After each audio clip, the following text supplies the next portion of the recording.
Assalamualaikum warahmatullahi wabarakatuh. Hai pemirsa, apa kabar? Semoga sehat selalu ya. Bersama saya Tiara Tisna, kali ini di program Dua Sofa.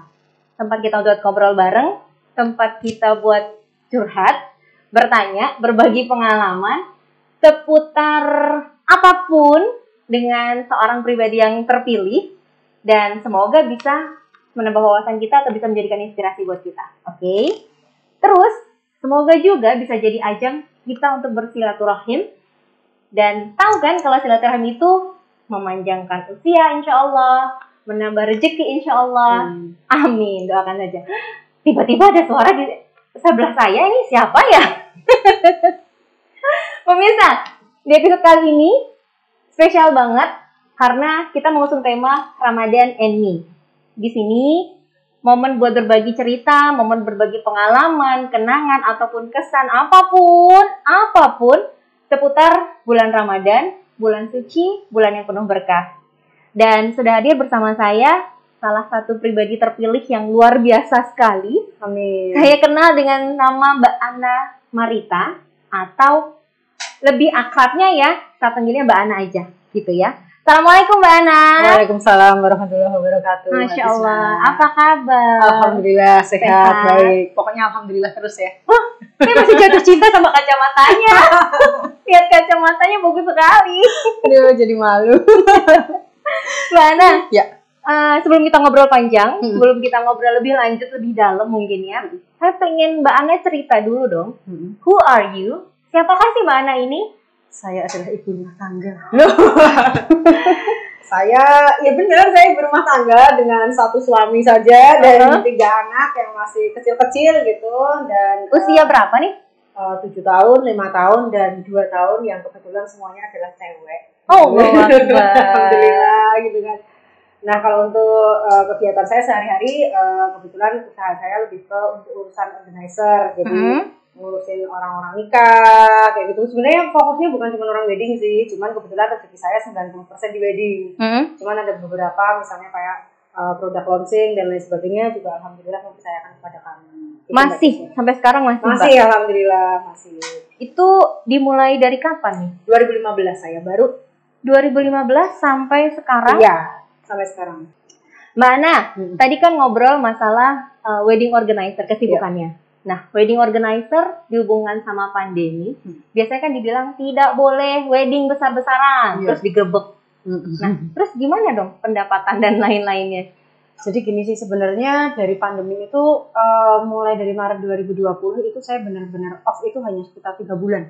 Maret, April, Mei, Juni, alhamdulillahnya tuh sudah mulai ada wedding lagi, meskipun tidak sebesar dan semewah sebelum pandemi tentunya kan. Yang biasanya tamu itu 1000 dan lain sebagainya, itu benar-benar event pertama saya pada saat pandemi itu 80 orang. Seperti itu. Cuman ya bisa yang tetap setelah akad ada prosesi Jawa. Jadi ya si manten itu nggak yang merasa sedih karena kan dari foto komplit, dia tetap bisa ngumpulin keluarga dan lain sebagainya. Tapi tetap semua kita juga mengikuti aturan yang berlaku. Jangan sampai seperti yang Mbak Tisna tadi bilang gitu kan. Kita kendran dalam artian wis oleh wedding sidik-sidik tapi kita nggak sesuai dengan peraturan, jadi terus digrebek dan lain sebagainya. Janganlah. Kalau memang aturan nggak bisa dibawa makan di tempat, ya sudah bawa pulang pulang. Kayak gitu sih. Cuman intinya alhamdulillah dari Juni 2020 sampai sekarang alhamdulillah wedding itu tetap jalan. Masya Allah. Walaupun banyak, walaupun sedikit, saya suka nih kata-katanya. Alhamdulillah tetap jalan gitu. Berarti tetap disyukuri ya Mbak ya. Syukur terus dong. Masya Allah. Mbak Ana, kita kan sekarang lagi Ramadan ya. Sebentar lagi Lebaran gitu. Kita berpuasa dulu baru habis itu Lebaran gitu. Tapi biasanya kalau ngomongin Ramadan itu kan waktu kita kecil nih, pokoknya Ramadan sama dengan berpuasa gitu kan. Sejak usia berapa nih waktu kecil tuh Mbak Ana mulai puasa? Mulai Ramadan puasa ya? Jadi saya mulai puasa itu sekitar kelas 4, kelas 5 SD lah, yang bener-bener bahasa Jawa ini poson dino ya. Serius? Iya. Itu sebenarnya sudah kelas 4, kelas 5 itu. Jujur aja gitu kan. Itu dari penuh? Iya. Karena bapak ibu saya memang untuk urusan ibadah itu memang lumayan strict gitu. Jadi dan kakak-kakak saya kan juga begitu ya, sudah puasa gitu. Jadi Dan pada saat itu kan saya juga belum bisa dolan adoh gitu, arep jajan dhewe ya ora iso gitu kan. Makanya makanya itu saya tetap puasa gitu. Dan maksudnya kan kalau waktu masih SD kan nggak terlalu banyak kegiatan dan lain sebagainya. Pulang ya udah tidur gitu aja, bangun-bangun udah asar, yang apa segala macam kayak gitu. Owek enggak? Gimana itu? Owek itu kayak misalnya, ibu jam berapa sekarang? Enggak sih. Saya karena kelihatan ya, tipe saya bukan tipe seperti itu gitu. Jadi ya udah gitu aja.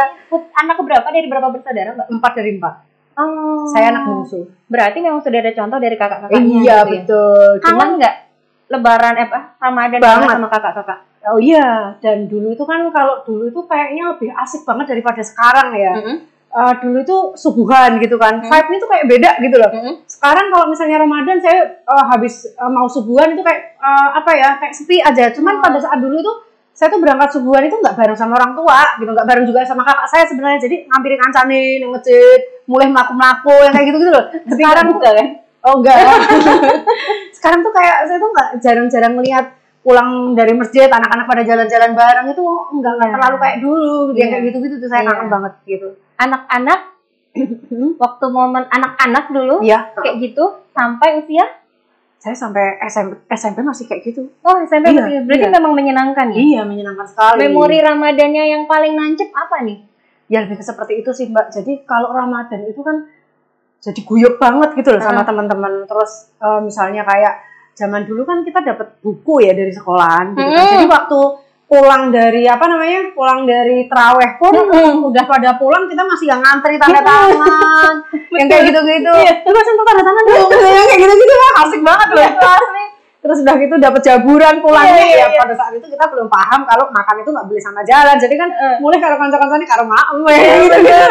Itu asik banget loh. Jadi saya kalau cerita sama anak saya itu kadang-kadang anak saya tuh, mah masa iya sih gitu doang asik, wah orang ngerasain doang. Ini generasinya sekarang kan nggak yang kayak gitu ya gitu.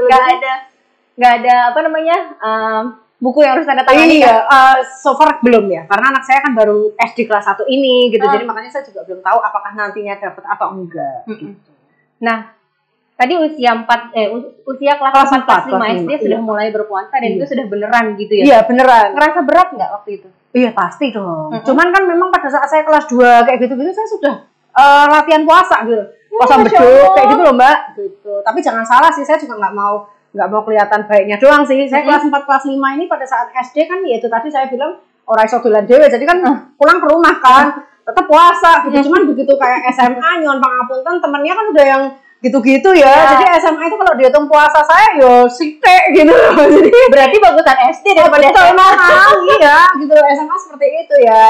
Ya apa namanya ya? Mungkin kalau orang bilang ya nyesel gitu kan. Cuman ya tetap ada memori sama teman-teman yang ngomong aku nih poso, nih jemput jajan gitu kan. Astagfirullahaladzim, semoga diampuni dosa-dosa saya. Aduh, ya Allah gitu. Itu kan pengalaman lucu waktu Ramadan. Iya. Ada nggak kalau pengalaman spiritual, pengalaman yang religius gitu? So far nggak ada sih. Maksudnya selama Ramadan? Ya, flat aja sih, nggak yang terlalu. Gitu. Kalau di luar Ramadan, ada nggak? Boleh cerita nggak pengalaman religius atau pengalaman yang spiritual yang nancep banget, yang bisa berhubungan dengan mungkin perubahan diri nih? Ada nggak? Perubahan diri ya, Mbak. Jadi mungkin gini ya, saya dulu itu enggak hijaban gitulah ya. Dan saya dulu kan PR public relation manager di salah satu hotel di Solo yang enggak syar'i gitu. Jadi kan bisa dibayangkan tetap ya rok dan lain sebagainya gitu. Nah pada saat itu setelah saya menikah, kebetulan saya ketemu sama jodoh tuh nggak lama nih, beneran gitu. Nggak lama gitu, jadi hitungan saya sebulan kenal bener, terus dilamar, nikah dan lain sebagainya. Setelah nikah 2 bulan setelah nikah saya langsung hamil gitu. Nah pada saat setelah lahiran itu memang nggak ada yang ini ya, nggak ada yang nyuruh. Suami saya itu bukan tipikal orang yang nyuruh sebenarnya gitu. Cuman saya jadi berpikir, ini kenapa sih gitu loh di masa muda saya yang saya itu ya sok-sok sakarepku dhewe seperti itu. Kok ya pas di deadline saya terus untuk jodoh, setelah itu saya langsung dapat anak misalnya seperti itu. Ya itu terus akhirnya saya memutuskan sendiri untuk berhijab tuh ya, awalnya dari situ. Itu yang memang dengan pemikiran saya, Gusti Allah ki apik banget loh ning aku gitu loh. Kok masih ada aja hal-hal yang enggak tak lakuin gitu loh. Dan nyuwun pangapunten kalau kepercayaan saya ya, Kalau kepercayaan saya kan kalau muslim kan perempuan memang harus hijaban ya. Iya. Kok aku tuh sebenarnya kok durung jilbaban sih? Ini dasar loh gitu loh. Iya, Kok iya, urung iya. tak lakoni gitu loh. Ya udah itu aja sih mungkin Mbak. Berarti Kalau memang dari insight sendiri saya ya? sendiri. Dari Tidak diri ada yang- sendiri, bukan ada yang nyuruh, bukan ada Nggak kejadian apa. Iya itu tadi. Jadi lebih ke karena saya mikir Iya, kok iya. uripku kok ngene banget ya. Gitu loh. Iya. Punya mertua yang ini banget sama saya dan lain sebagainya itu jadi saya itu tadi. Mungkin bisa dibilang kurang bersyukur gitu. Iya, makanya itu. Jadi begitu anak saya lahir, selang berapa hari saya udah langsung sampai suami saya juga serius buat jilbaban. Insya Allah. Ya Oh, udah. Masya Allah, Masya Gitu Allah. aja Masya sih, Allah. Mbak. Dan beliau langsung mendukung gitu ya? Iya, alhamdulillah. Sudah pernah berhaji Mbak? Umroh. Umroh. Baru Ada, umroh. Oke. Ada cerita apa nih di umroh? Nah, itu juga. Jadi kalau anak saya itu 3 nih, cewek semua ya. Mm-mm. Yang anak saya yang pertama dulu, Punten, tahun berapa waktu itu umroh? 2019 baru belum Oh, lama. oke. Iya, sebelum pandemi ya. Anak saya yang pertama dulu karena hamil anak pertama saya lebih ke terserah cewek atau cowok yang penting sehat gitu kan. Nah pada saat anak pertama cewek, anak kedua saya kepengennya cowok dong. Ini kepengen banget nih, asli kepengen banget. Udah gitu entah kenapa saya juga nggak ngerti seriusan dokternya itu sempat salah prediksi juga. Jadi saya yang udah seneng banget katanya cowok gitu kan, ternyata dia cewek. Nah dari situ itu saya kepengen lagi kalau memang dari dulu kepengennya anak 3 gitu kan. Cuman yang ketiga ini saya udah nggak kepikir kepengen anak cowok. Udahlah terserah. Saya modelnya mau ngira untuk muntungan. Nomor loro kepengen lanang kayak ini cewek gitu kan. Pernah dicauti ya sudah. Ada. Nah, yang ketiga ini jaraknya agak jauh nih Oke. ketimbang mbaknya gitu kan. Dan suami saya kepengen banget anak cowok. Kami program. Sebenarnya kami program loh. Jadi sampai yang si dokter itu ini ya pakai ini ya diminum ya nanti tanggal sekian ya begini gitu ada. Harus begini Iya, gitu. itu sudah saya lakukan sebenarnya. Nah, pada saat umrah itu gitu kan, kita udah janjian, yuk nyuwun yuk, nek iso diparingi anak cowok dan lain sebagainya. Ya, tapi sebenarnya lahir batin saya itu enggak yang pengen banget, enggak.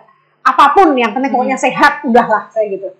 Nah, pas di sana itu saya ada tulisan Medina gitu loh, gede banget gitu dan bagus. Saya ngomong, itu kayak enggak kepikir gitu loh, langsung protes aja sama suami. Oh, kok nek diparing hamil meneh, nek anake wedok, jenenge Medina lucu ya. Suami saya tuh agak sewa gitu loh. Lah, mau kepengen anak lanang kok. Iya. Pulang dari situ, jadi saya Februari gitu kan. April awal saya hamil, ternyata bener anaknya cewek lagi. Iya, saya namain Medina. Iya. Ada ceritanya. Iya, makanya itu.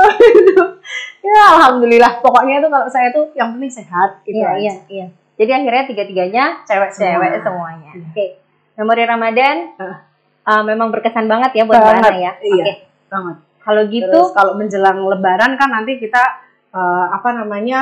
takbiran dan lain sebagainya. Insya Allah sih harapan saya dengan sudah vaksin ketiga dan lain sebagainya, semoga saja tidak ada pembatasan. Gitu kan. Karena sebenarnya yang paling dinanti-nanti tuh kan takbiran muter itu kan, masya Allah, gitu kan rasanya sampai suka apa sih bahasa Jawanya berapa mili loh ya kalau melihat kayak gitu tuh, masya Allah. biar anak-anak nanti juga merasakan gimana sih gitu rasanya kan. takbirannya muter gitu ya.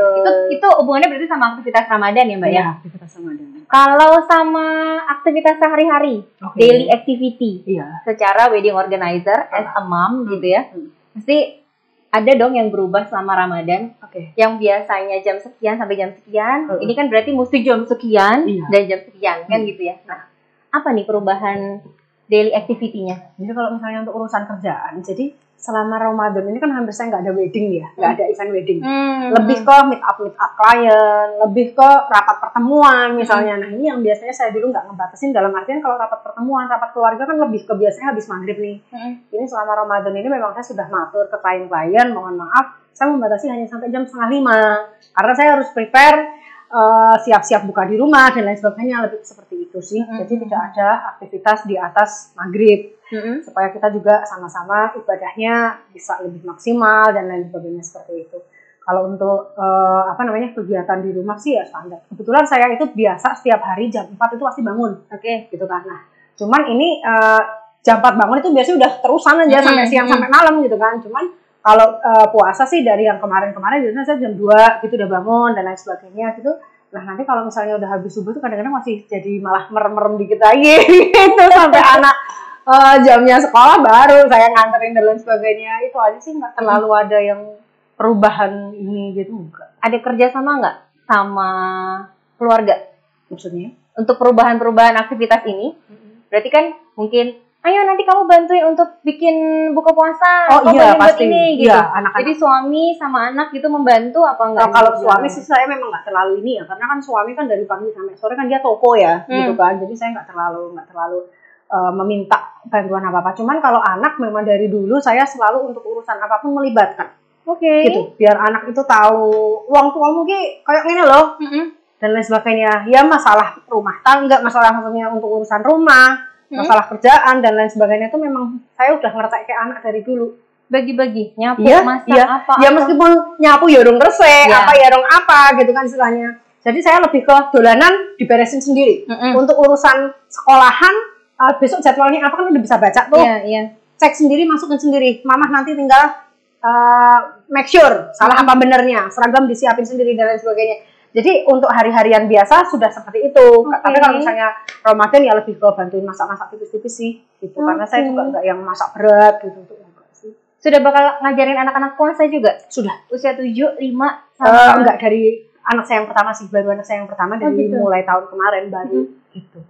Udah full juga mereka? Belum sih. Jadi dia masih yang pernah beberapa kali dia puasa full tahun kemarin. Cuman ada beberapa juga yang setengah hari masih saya, ya oke lah nggak apa-apa. Karena kan ini dia baru kelas 1 ini. Artinya kan tahun lalu dia masih TK.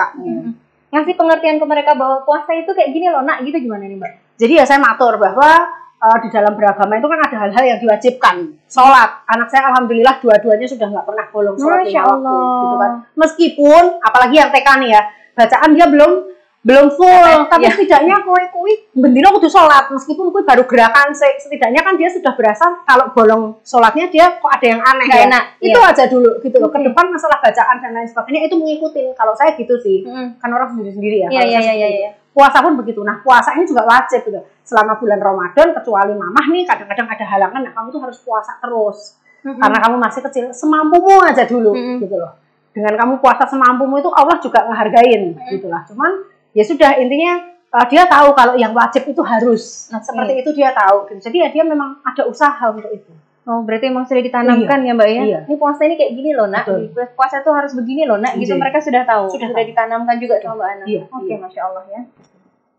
Kalau nggak dari kecil malah saya takutnya nanti tambah gede susah ngasih tahu ini. Iya. Gitu kan. Iya, biasanya gitu ya. Kebetulan anak saya sekolahnya di sekolahan Islam. Gitu. Jadi ya didukung lah dengan di sekolahan yang biasanya bawa bekal ya, terus gurunya bilang yang anak saya nomor 2 yang TK mulai hari ini karena hari Senin karena puasa dan lain sebagainya, jadi nggak usah bawa bekal, nggak usah bawa minum. Nah artinya kan selama jam di sekolah kan dia udah nggak minum nggak makan kan, belajar kan di situ.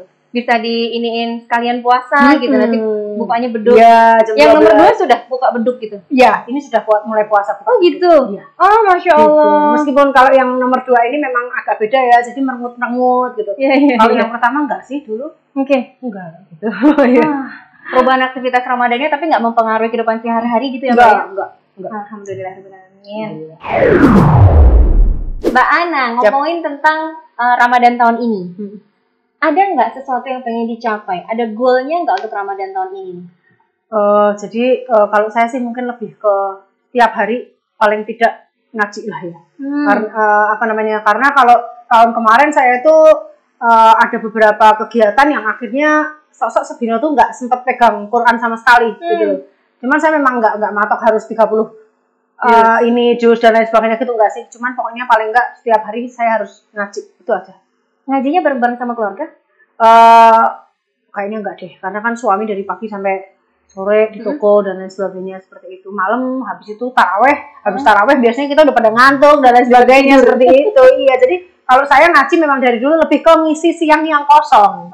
Gitu. Jadi kan siang kan saya nggak terlalu banyak kegiatan kan. Nah itu biasanya saya pakai buat ngaji setelah duhur sampai asar. Lebih ke seperti itu, anak-anak tidur dan lain sebagainya seperti itu. Itu untuk goal untuk Mbak Ana sendiri? Iya. Kalau goal untuk bareng-bareng sama keluarga ada?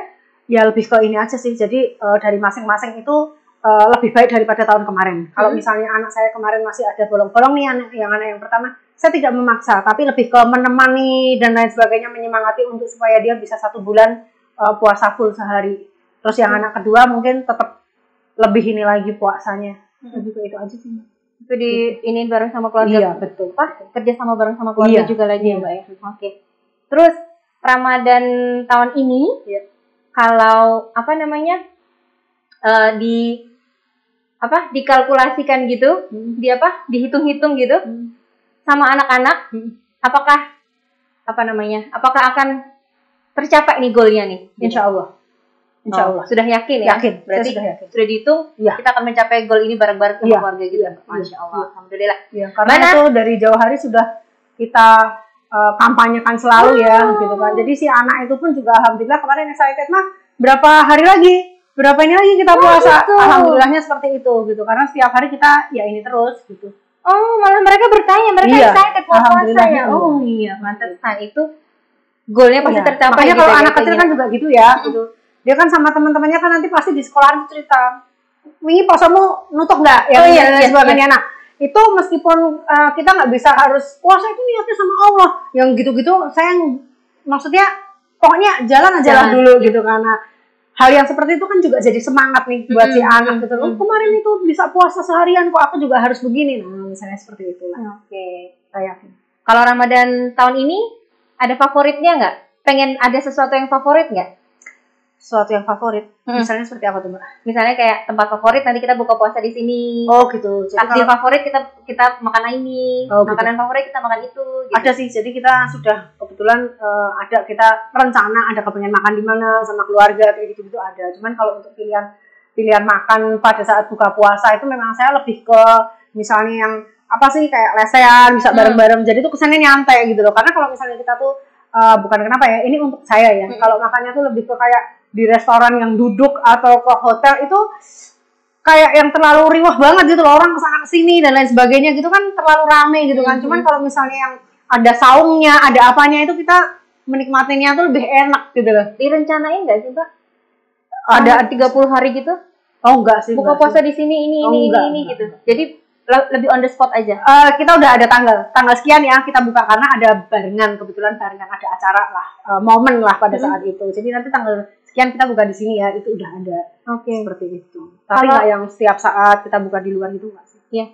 Ada menu favorit? Kalau menu favorit saya lebih ke ini kali, kolak waloh kali. Kolak waloh bikin sendiri? Bikin sendiri. Jadi saya kalau kolak waloh itu bisa seminggu sampai 3 kali, berapa kali itu nggak bosen-bosen rasanya. Dan rasanya kalau makan kolak waloh pas puasa sama nggak puasa itu rasanya beda. Saya tahu yang paling disenengin. Apa tuh? Kuacinya pasti. Enggak, ya walohnya itu maksud saya. Ini walohnya bukan kuaci walohnya. Gitu. Takjil favorit ada Mbak? Enggak sih, saya ya lebih pokoknya kalau buka kolak waloh itu ya favorit banget lah itu. Person favorit. Orang-orang yang pengen diajak buka puasa bareng-bareng gitu mungkin. Ya lebih ke keluarga kalau saya. Saya lebih ke keluarga. Mengutamain keluarga, entah itu keluarga saya sendiri, mertua saya, bapak ibu saya, karena ya yang utama buat kita tuh kalau ada apa-apa kan tetap larinya ke keluarga ya. Jadi saya mengutamakan keluarga. Yang kedua ya lebih ke tim saya kerja dulu. Ya tim saya WO dan lain sebagainya itu juga sudah kita tentuin tanggal dan lain sebagainya sudah tinggal jalan gitu sih. Satu lagi. Boleh. Lagu favorit. Wah, Opik dong. Yang apa? Itu kalau puasa kan, dia tuh kan vibe-nya ini banget. Ramadan tiba itu kan. Itu ya. Oh bener. Itu jadi kalau misalnya kita dari sebelum puasa pun kalau kita masuk mall kan pasti lagunya Opik itu pasti loh. Gitu, jadi itu rasanya udah maknyus banget loh. Kosong gitu. Ternyata menyenangkan ya banget. Alhamdulillah. Ya kayak gitu. Oke. Karena sudah saya bilang satu lagi, berarti alhamdulillah. Terima kasih ya Mbak Ana. Banyak banget manfaat yang bisa kita ambil. Tisna ambil manfaatnya juga banyak banget. Kawan Karavan juga bisa ambil manfaatnya banyak banget. Dan insya Allah nanti pahalanya juga akan terus mengalir ke Mbak Ana. Amin ya rabbal alamin. Terima kasih ya Mbak Ana atas kedatangannya. Insya Allah besok-besok kita bisa ketemu lagi ya. Kalau ada kurang-kurangnya saya mohon maaf. Sukses untuk usahanya. Amin ya rabbal alamin. Sukses untuk keluarga dan kehidupannya. Amin ya rabbal alamin. Terima kasih. Jangan lupa ya untuk follow, like, subscribe, komen akun kita di bawah ini. Oke? Terima kasih. Sampai ketemu di lain waktu. Sehat-sehat buat semuanya. Wassalamualaikum warahmatullahi wabarakatuh. Waalaikumsalam.